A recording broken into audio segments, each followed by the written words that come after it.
Good morning children, welcome to online classes DEO Nalgonda. This is Veena from ZPHS Erabelli. Today we are going to learn from 10th class 3rd unit C reading, that is the Never Never Nest. Here this is one act play and it is written by Cedric Mount, the famous writer. Here, what is one act play? One act play had some characteristics. It has only one setting and short theme, and it must be completed in short time, as well as it has less number of characters. Here, the Never Never Nest has 4 characters. First one, Jock and Jill, both were couple, and a nurse, their aunt Jane. She is the guest to their home. And here this lesson is for buy now, pay later theme. You know, buy now, pay later. It is also called installment basis theme, as well as EMI, means equated monthly installment scheme. We all know what is EMI and what is installment and what is buy now, pay later theme. We are going to the lesson. First, I summarize the story, then afterwards I read it to you. Here children, page number, open the page number 90. And what is the name of the topic? The Never Never Nest.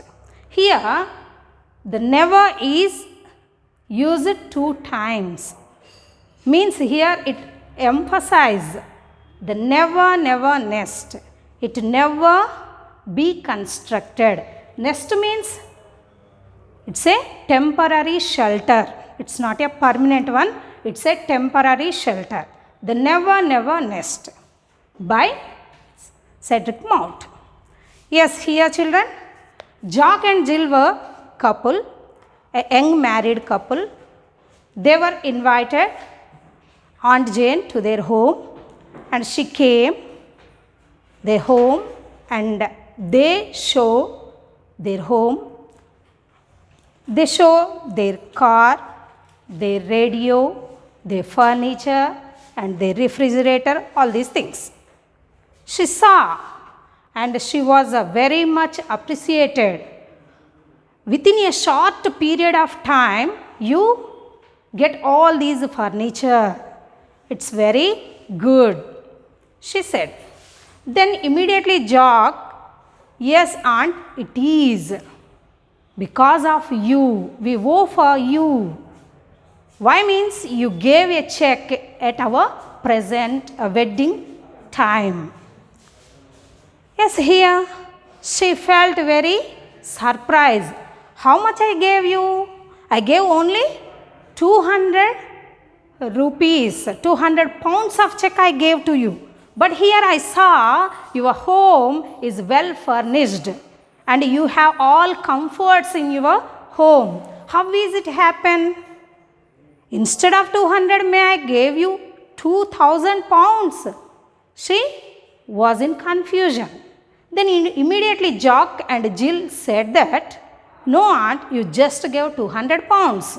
But we buy all these things, a radio, a car, a refrigerator, all these things by now pay later scheme, installment basis.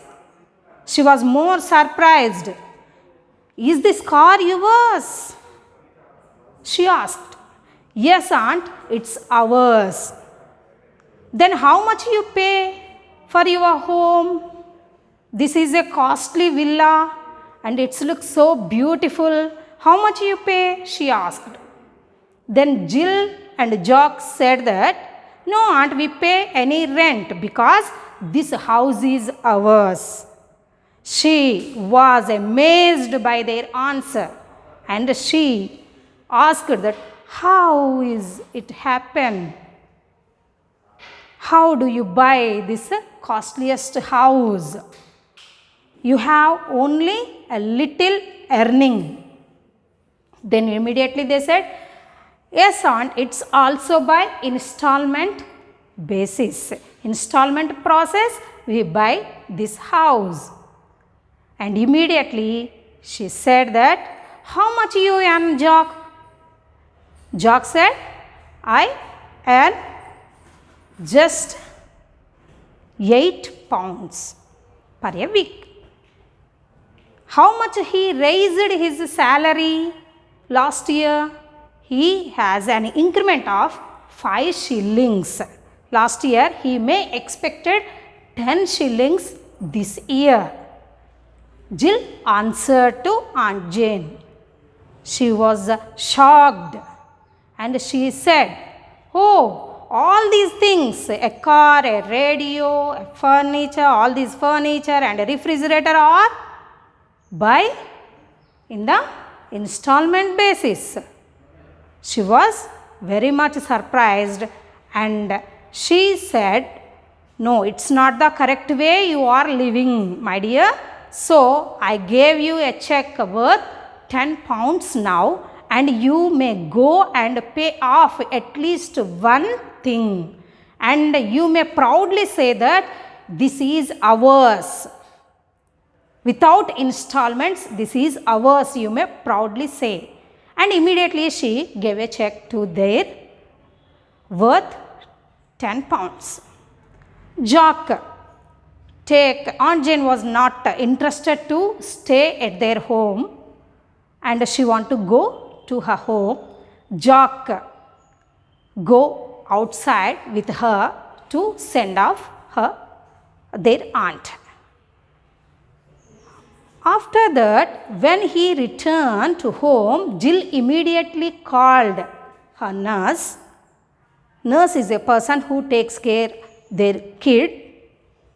And she called the nurse and she gave the check to nurse and she have asked to post the letter to Dr. Martin.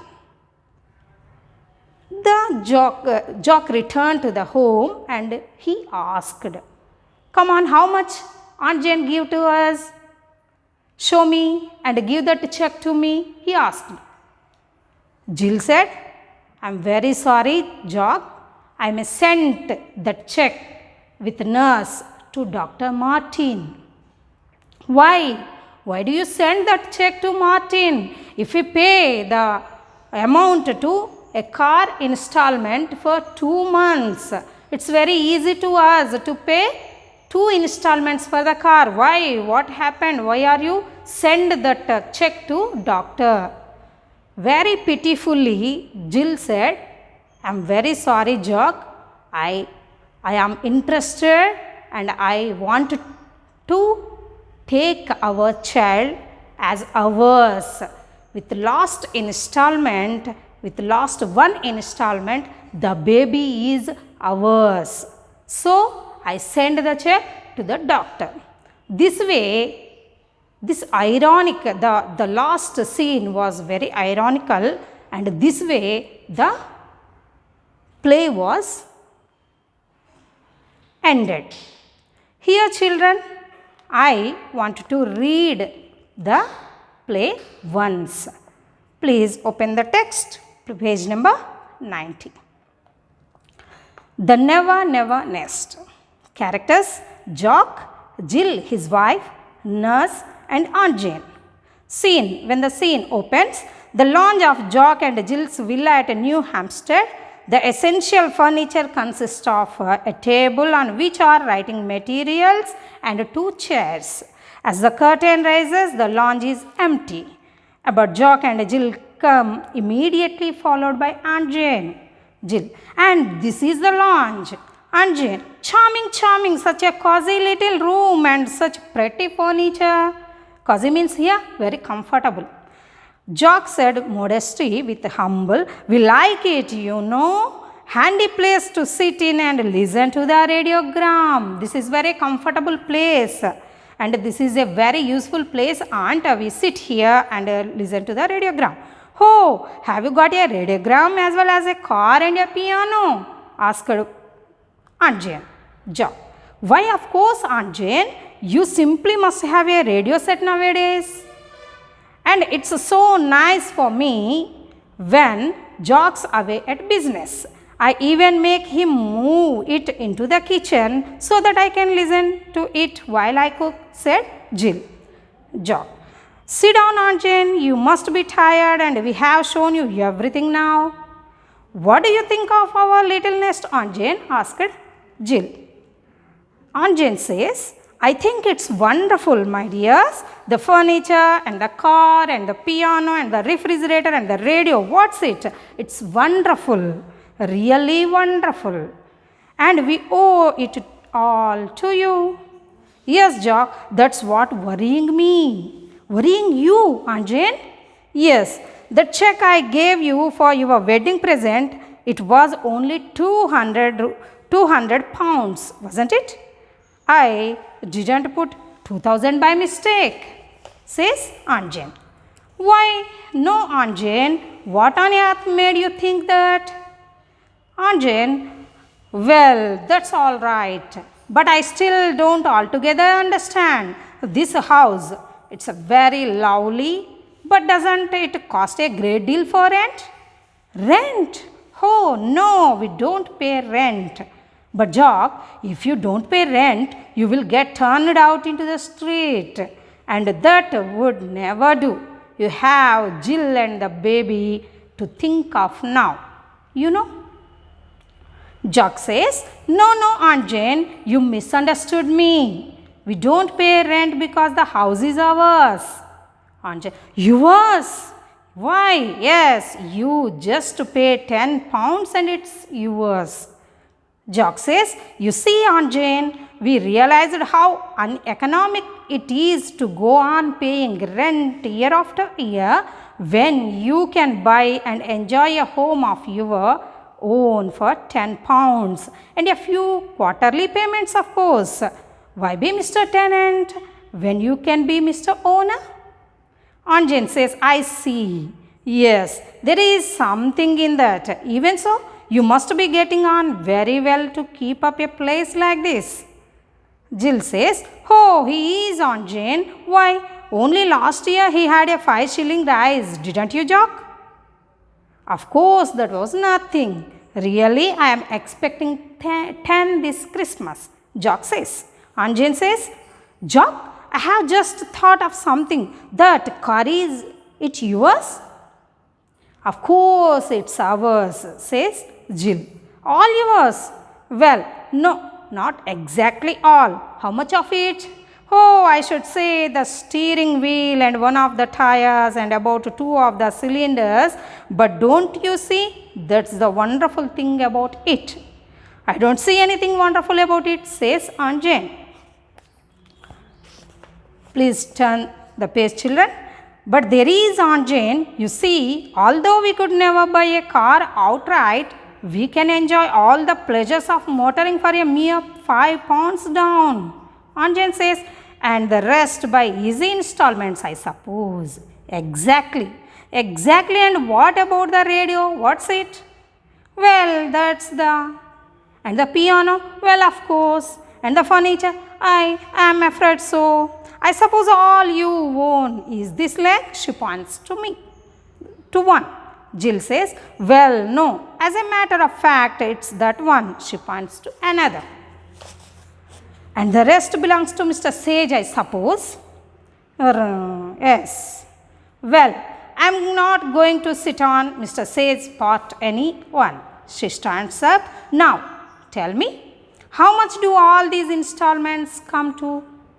Well, actually, he takes out his pocketbook and consults it. Actually, to 7 pounds 8 and 8 pence a week. Good heavens! and how much do you earn? As a matter of fact, that is 6 pounds. But that's absurd. How can you pay 7 pounds 8 and 8 pence out of 6 pounds? Says Aunt Jane. Oh, that's easy, you see. All you have to do is to borrow the rest of the money for the payments from the Thrift and Providence Trust Corporation. Jill says, there is only one too glad to loan you any amount you like, a note of hand alone. Aunt Jane says, and how do you propose to pay that back? Oh, that's easy too. You just pay it back in installments.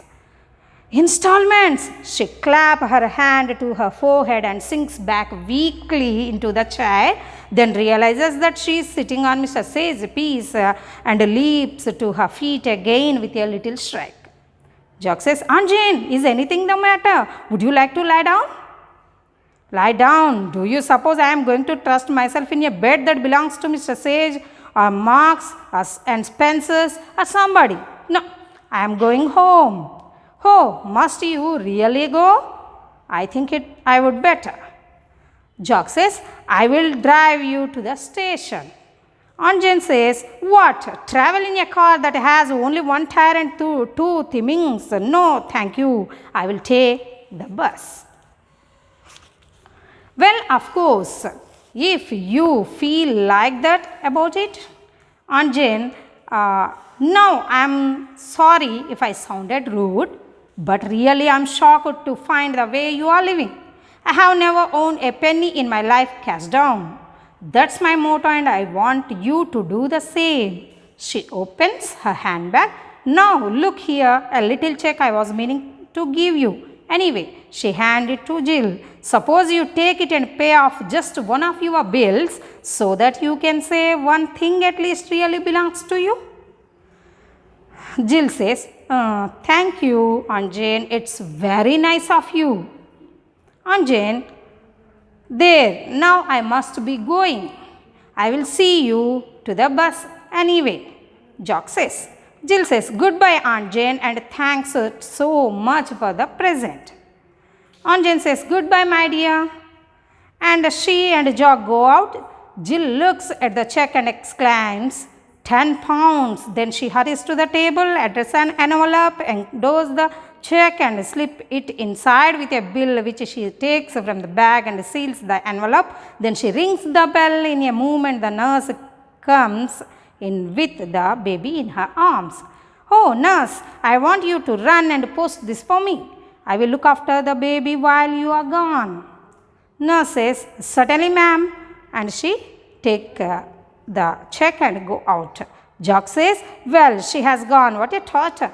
Still, she did leave us a bit of account. How much was it? 10 pounds. Wow, that's great. We can pay off the next 2 months on the car with that. Jill says, I am afraid we can't. Why ever not? You see, I have already sent it off for something else. Nurse has just gone to post it. Well, that's all right. Who have you sent it to? Jill says, Dr. Martin.